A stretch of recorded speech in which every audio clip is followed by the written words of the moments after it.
வணக்கம். நான் சிவகங்கை சீமையின் வீர மகாராணி வேலு நாச்சியார் பேசுகிறேன். இதோ என் கையில் இருக்கும் இந்த வாள் சும்மா அழகுக்காக அல்ல, எதிரிகளின் தலையை கொய்வதற்காக.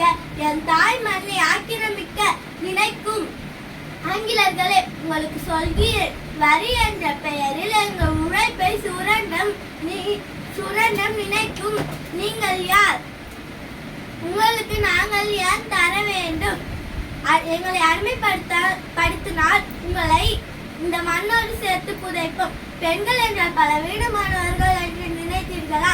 சிலம்பம், வாழ்வீச்சு, குதிரையேற்றம், வில்வித்தை என் அனைத்தையும் கற்றவர் இந்த வேலு நாச்சியார். என் தோழி குயிலின் திகாத்தாலும் மருது சகோதரர்களின் துணையோடும் ஆங்கிலேயரின் ஆயுதக்கிடையை தகற்றவர்கள் நாம். இழந்த என் சிவகங்கை சீமையை என் சொந்த வீரத்தால் மீட்டெடுத்தேன். வீரம் என்பது ஆண்களுக்கு மட்டுமல்ல, பெண்களின் ரத்தத்திலும் கலந்தது என்பதை நிரூபித்தவர்கள் நாம். வந்தே மாதரம். ஜெய் ஹிந்த். நன்றி, வணக்கம்.